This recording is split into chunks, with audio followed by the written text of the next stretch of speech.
Hi, this is Joe Grumbine with The Human Solution, and I want to talk about how to become a successful or an efficient or a capable prison outreach coordinator for a Human Solution chapter.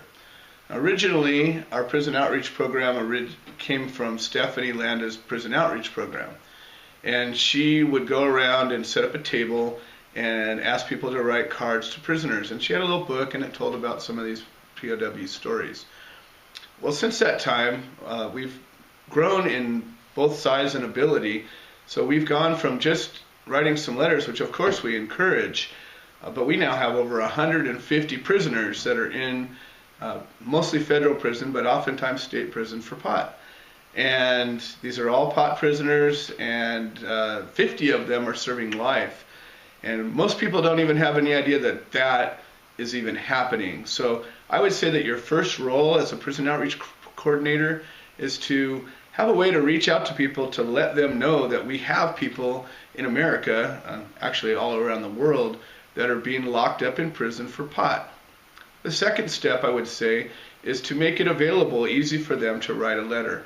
One of the things that you can do is you can start letters yourself and have a number of cards and letters that are written out to various prisoners. Have a little backstory if you can, and encourage people as they come by your table or wherever you are at a meeting, and have them write a couple of words of encouragement. Talk about it. Tell people that if you set up a pen pal relationship with one of these prisoners, you'll find out that they're just regular folks and they're looking for somebody to talk to outside of their sometimes very small group of people that they're able to communicate with. If you do that, the next step that you can do is encourage people to set a relationship with them so they can actually start to have phone calls, contact family members. It can get as deep as you want. I think that one of the other things that we're trying to do is effect prison reform. And so we have several bills that are in legislation right now that we can encourage people to contact their congresspeople about. We're also encouraging people to write letters to the president and requesting pardons, and we're working with a group called Prisiology and several other groups with a request for mass pardons. This is something that any president can do, and our current President Obama has done very little of.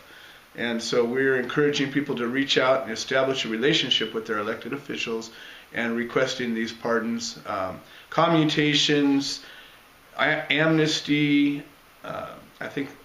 compassionate release. So we're urging people to participate in these letter writing campaigns. I think the most important thing to do that you can do as a prison outreach coordinator is to bring awareness to the problem and to encourage people to take some action. One of the things that I've been using, and I think somewhat successfully, is get somebody to commit to a very small amount of time every single week to participate in one of our projects or many of them. And I say, give me an hour a week. It works out to 10 minutes a day, 6 days a week. If somebody can't do that, maybe they don't belong working with us. But it's not to be exclusive, it's to be inclusive. 10 minutes a day anybody can do.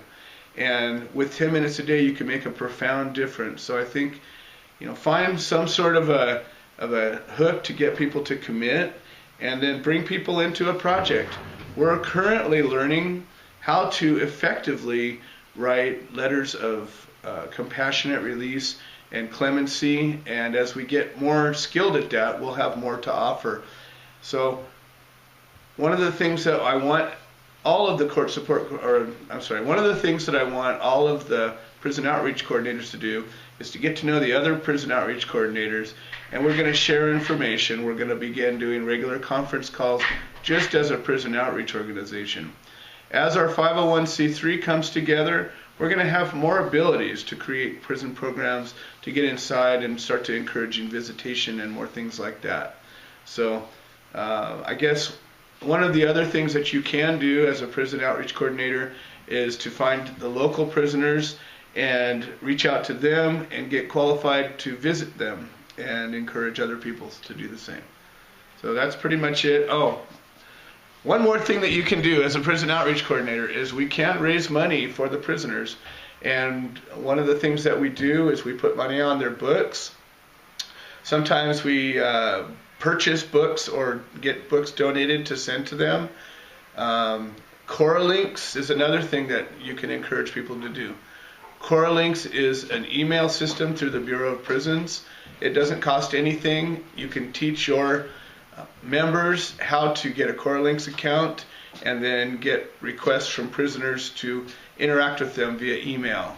So this is one of the many things that we can do, and the list just goes on. Okay, thank you. One tool that a prison outreach coordinator has is, again, our website, thehumansolution.org, with, of course, dashes.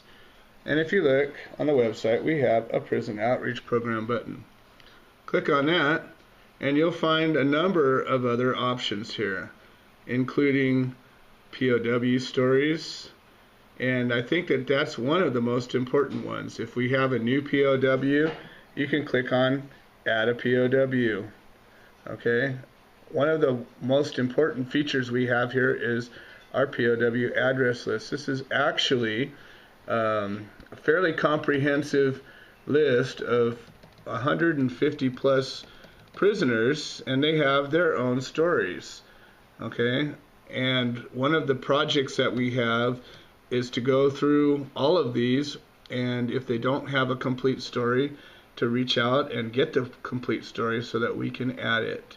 So this is another thing that any volunteer could participate in, and that if you're a prison outreach coordinator, you could get one of your volunteers to participate in.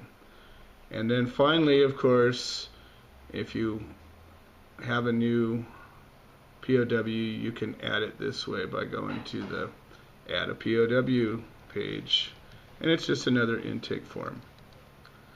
Okay.